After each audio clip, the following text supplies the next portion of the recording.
아산시가 신청한 도시개발 지정 권한을 담은 특례 지정이 심의위원회 문턱을 넘지 못하면서 박경기 아산시장이 특례 추진 쟁점에 대해 조목조목 반박했습니다. 그러면서 도시개발 사무특례 지정은 균형 발전을 위한 시대적 요구라며 관계부처의 인식 개선을 호소했습니다. 국립세종도서관이 개관한 지 10년이 됐습니다. 국내 유일의 정책정보 특화 도서관이자 시민들에게 열린 복합문화 공간을 제공해온 도서관의 지난 10년을 데이터로 짚어봤습니다. 500마리의 고양이 사체가 발견된 천안 애니멀 호더 사건이 알려진 지도 벌써 20일이 넘었습니다. 봉사자들의 손길이 이어지고 있는 현장의 모습을 카메라에 담아왔습니다. 시청자 여러분 안녕하십니까? BTV 뉴스입니다. 아산시가 신청한 도시개발 지정 권한이 포함된 특례 지정이 11개월째 행정안전부의 지방자치단체 특례 심의의 문턱을 넘지 못하고 있다는 소식 전해드렸는데요. 관계부처의 미온적인 태도에 박경기 아산시장이 직접 특례 추진 쟁점에 대해 반박했습니다. 그러면서 도시개발 사무특례는 지역 균형 발전을 위한 시대적 요구라며 다시 한번 당위성과 함께 지정을 촉구했습니다. 보도에 김장섭 기자입니다. 지난달 말 열린 행안부 지방자치단체 특례 심의에서 심의가 보류되면서 부여가 불투명해진 아산시 도시개발 사무특례. 박경기 아산시장은 특례 지정을 촉구하는 관계부처 1인 시위에 이어 기자회견을 열고 관계부처의 반대 의견에 조목조목 반박했습니다. 먼저 박 시장은 단순한 개발 수요에 불과하다는 견해에 대해 전국 2위의 실질적이고 지속적인 명확한 행정 수요라며 충분히 특별하고 실질적인 행정 수요임을 강조했습니다. 난개발 방지를 위한 광역적 검토와 역량 확보가 필요하다는 의견에 대해서도 수립 단계부터 충분한 협의와 검토를 실시하는 데다 아산시가 기한한 도시개발 계획이 광역 단위에서 반려된 적 없는 점을 들어 역량도 충분하다는 입장입니다. 또한 형평성 문제를 제기한 것은 특례 제도의 취지를 무색해하는 자가당착의 논리라며 아산시처럼 도시산업 구조가 빠르게 변해가는 상황에서 적기에 행정 수요를 공급하기 위해서는 특례 부여가 반드시 필요하다고 강조했습니다. 도시 생태계 자체가 변해가는 상황에서는 도시개발의 골든타임이 아주 중요합니다. 적기 행정 공급에 실패할 경우 도시는 성장 탄력성을 잃어서 아산시에 모여들었던 자본과 기업 그리고 인구는 모두 빠르게 빠져나갈 수 있습니다. 그러면서 특례 지정이 될 경우 지정 절차 간소화에 따라 도시개발 행정 절차가 최대 23개월가량 감축될 것으로 예상된다며 오는 2028년 건립될 경찰병원 분원과 연계한 폴리스 메디컬 복합타운 조성 등 지역 균형 발전에 큰 도움이 될 것이라고 말했습니다.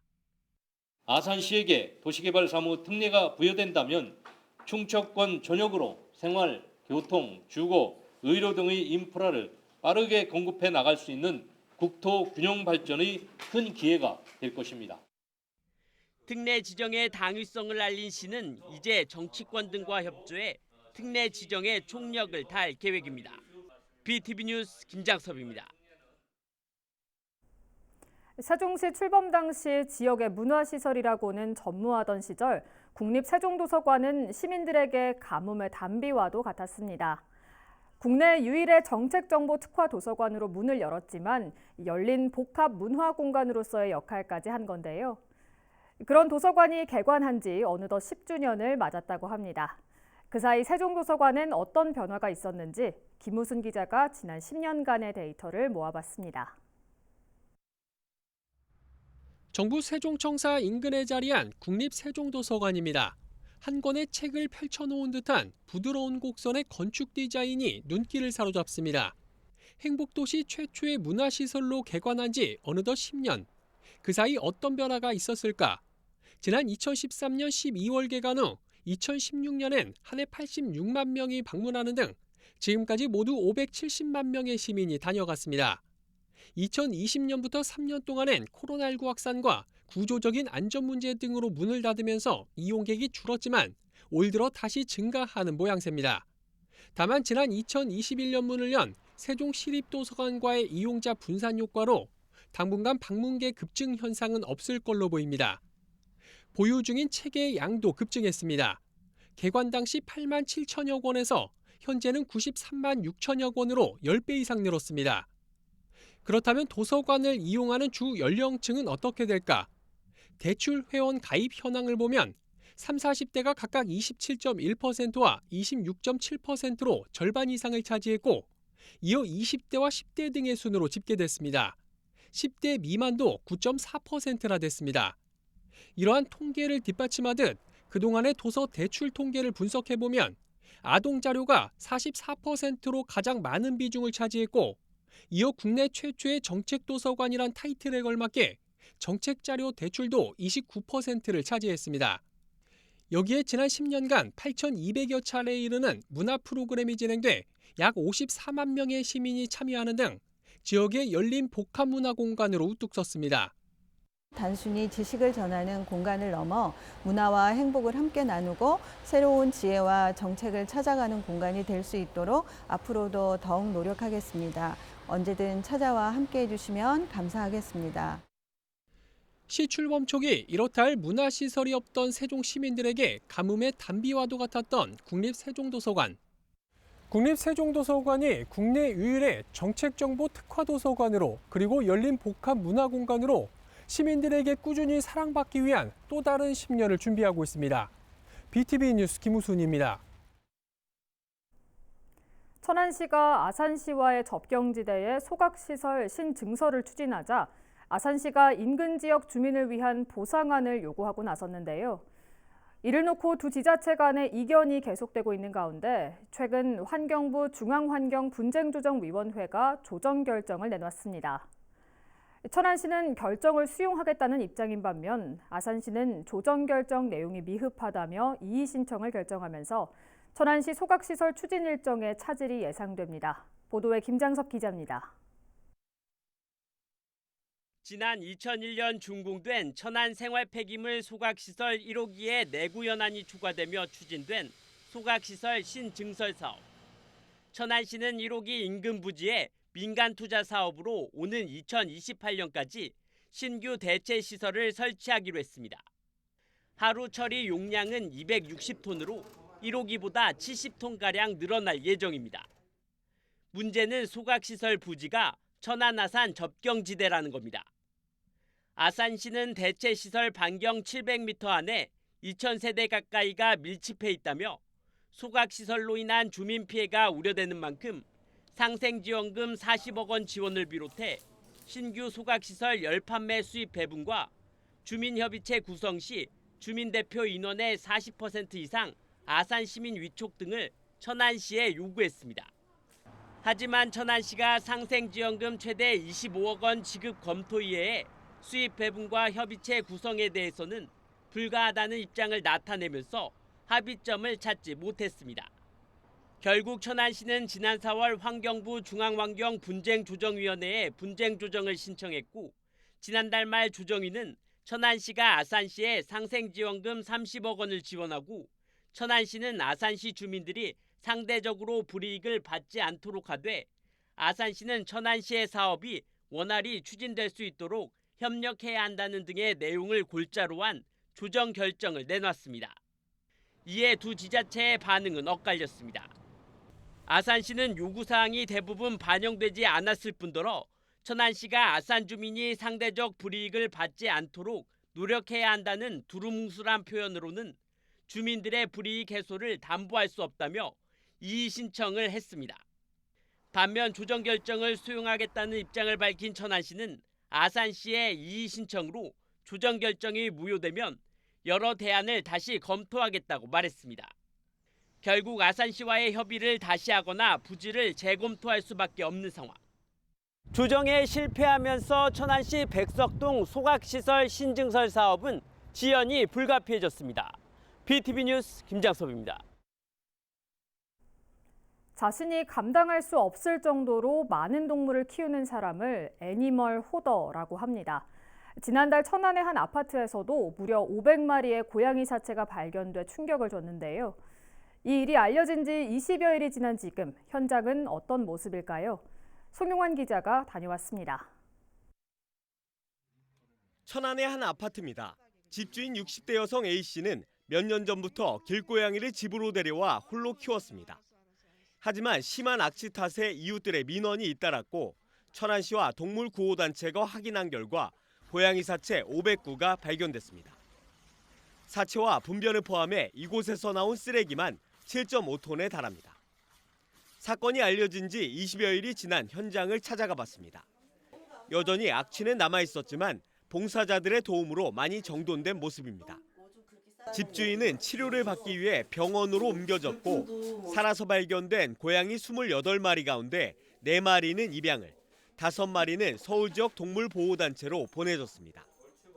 그 사이 2마리의 새끼 고양이가 태어나 현재는 20마리가 살고 있습니다.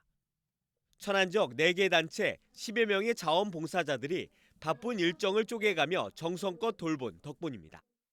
첫날 저희들이 구조 왔을 때부터 지금까지의 모든 과정을 저희들이 다 바꿔서 일고 나간 거잖아요. 여기서 이제 아이들 좀 더 쾌적한 공간을 만들어주고 곳곳에서 도움의 손길도 이어지고 있습니다. 천안 지역 반려동물 용품 업체 2곳은 영양제와 장난감, 배변 용품 등을 가지고 현장을 찾았고 앞으로도 지속적인 후원을 약속했습니다. 어떻게 좀 도와드릴 수 있는 방법을 찾다가 같이 대표님 소개로 배변 용품과 그리고 좀 더 살균 탈취제를 좀 보태드리고자 이렇게 오게 됐습니다. 와 보니까 생각보다 더 정말 좀 환경이 처참하더라고요. 그래서 이게 그냥 단순하게 일회성으로 끝나는 게 아니라 저희가 좀 주기적으로 요 천안 지역과 뭐 충남 지역 이렇게 해가지고 주기적으로 좀 협찬을 하고 후원을 할 수 있게 좀 그런 생태계를 좀 구축을 해 나갈 예정이고요. 천안시 수의사협회도 고양이들의 건강 관리에 많은 도움을 주고 있습니다. 봉사자들의 바람은 어렵게 살아남은 고양이들이 더 좋은 조건에서 살 수 있도록 입양되는 겁니다. 이 아이들이 제발 좀 많이 이슈가 좀 더 오래 가서 좋은 입양처를 많이 찾아서 많이 갔으면 좋겠어요. 그게 가장 저희 바람이에요. BTV 뉴스 송용환입니다.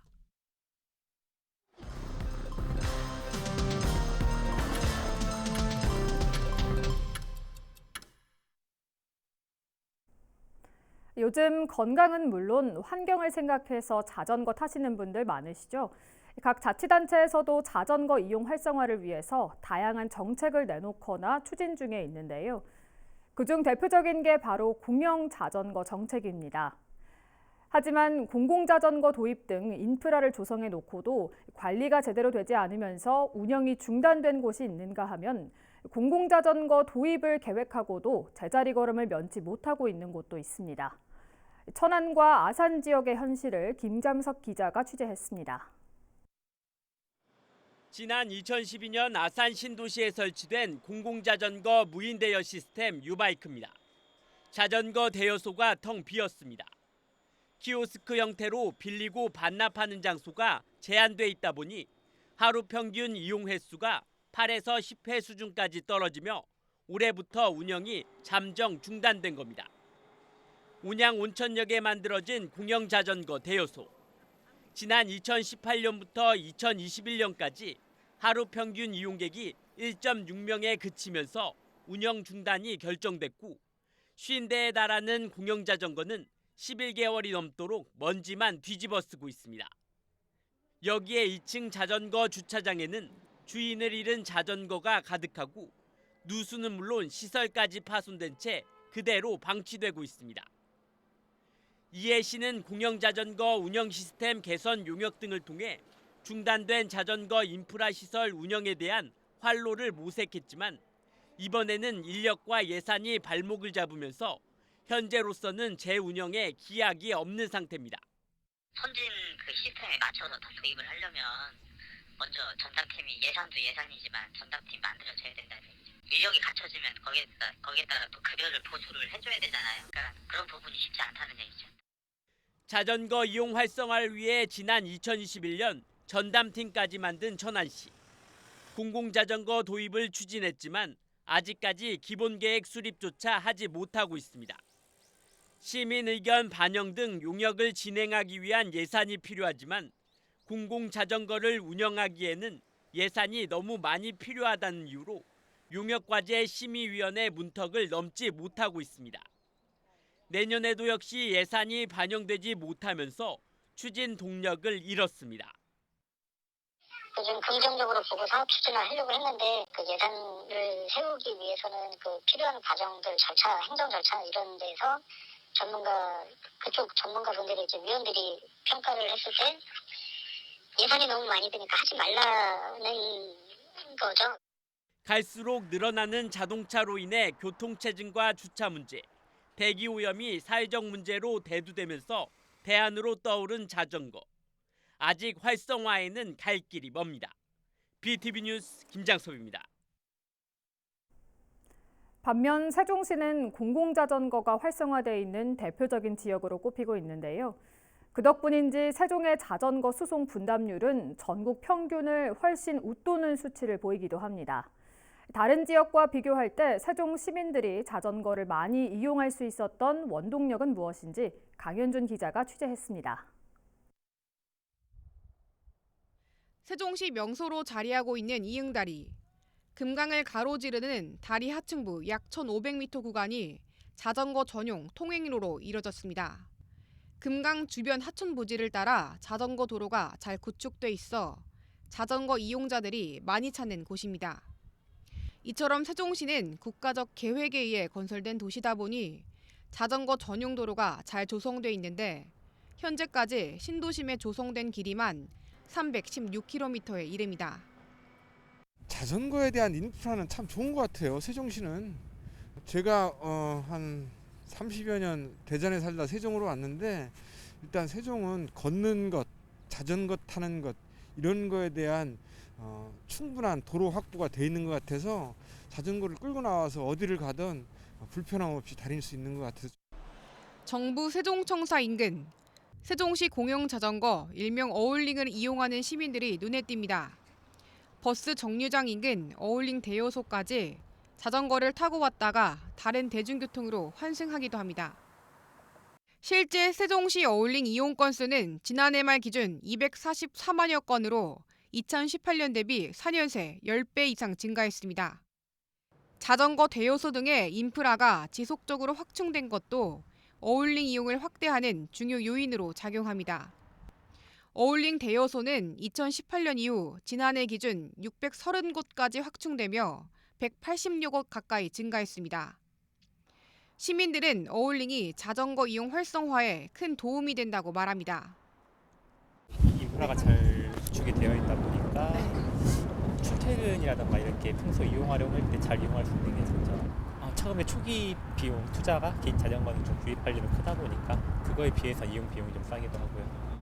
실제 세종 공영 자전거 수는 지난해 기준 3,165대로 인근 대전 지역의 공용 자전거 타슈가 2,500대인 것에 비해 전체 인구수 대비 큰 차이를 보입니다.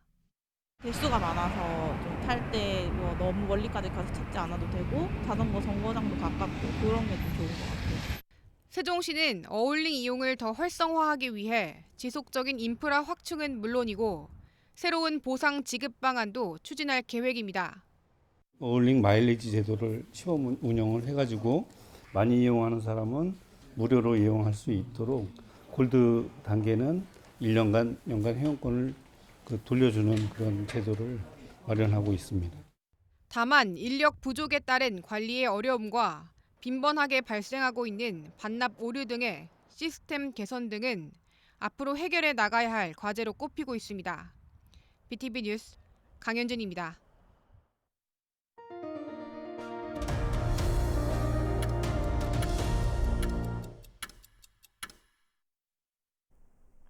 어린 시절 크리스마스 선물을 받기 위해 양말을 걸어놓고 산타에게 소원을 빌었던 경험 한 번쯤 있으실 겁니다.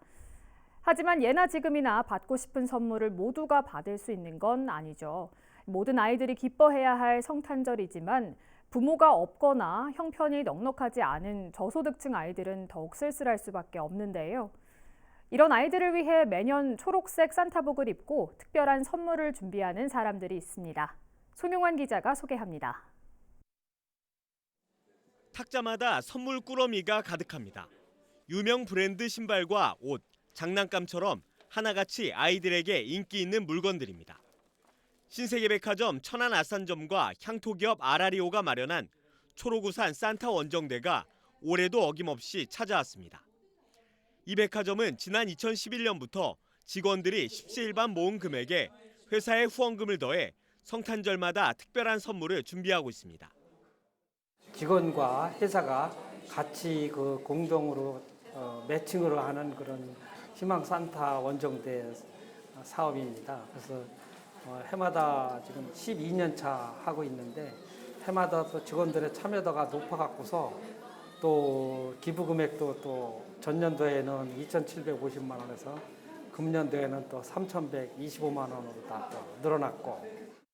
산타에게 소원을 빌듯 사전에 각자 원하는 선물을 파악해서 주다 보니 아이들의 반응이 좋을 수밖에 없습니다. 취약계층 같은 경우에는 이 겨울이 더욱더 힘들고 어려운 시기인데요. 이런 가정일수록 사실 아이들이 원하는 선물을 주는 것은 너무나 어렵습니다. 근데 근본 산타 원정대 같은 경우에는 아이들이 원하는 선물을 미리 받아서 아이들이 어떤 선물을 받을지 미리 좀 고민하고 받았을 때 정말 본인이 원하는 선물이기에 훨씬 더 만족도가 높습니다. 이렇게 준비한 선물은 지역 아동센터를 통해 천안과 아산에 사는 240명의 어린이에게 전달됩니다. BTV 뉴스 송용환입니다. 전국 최초로 건축해체공사 신고 위반 과태료 감경 시책을 추진한 세종시가 국토교통부의 올해 건축행정평가에서 특별부문 최우수 지자체에 선정됐습니다. 이 시책은 과태료 부담을 줄여 위반 건축물의 자발적 철거를 유도한다는 점에서 높은 평가를 받았습니다. 한편 건축행정평가는 건축법에 따라 국토부가 건축행정 수준을 점검하는 것으로 전국 지자체의 건축행정의 수준을 가늠하는 척도가 됩니다. 세종 지역 서점의 경영 안정을 돕기 위한 지역 서점 인증제 도입이 추진됩니다.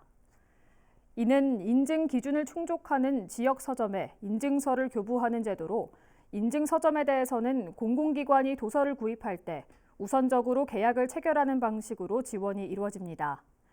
세종시는 오는 21일까지 지역 서점으로부터 인증 신청을 받고 10일을 거쳐 인증 대상을 최종 선정할 계획입니다. 내년 1월부터 세종시에서 부과하는 주정차 위반 과태료에 대해 모바일로도 확인이 가능해집니다.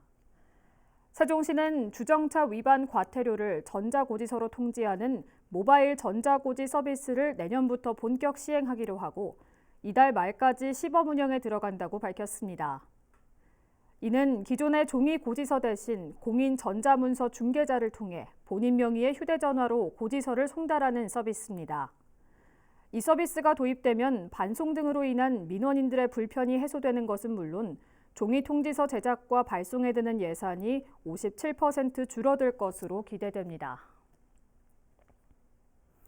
애니멀 호딩 또한 동물 학대의 일종이지만 동물을 사랑해서 많은 수를 한 번에 키우는 것이 학대라는 것을 인지하지 못하고 있는 사람들이 많다고 합니다. 그만큼 문제에 대한 심각성을 알리고 또 이와 같은 문제가 반복되지 않도록 관련 제도 개선과 법적 대응 또한 병행돼야 하지 않을까 싶습니다. 이상으로 BTV 뉴스를 마칩니다. 시청해주신 여러분 고맙습니다.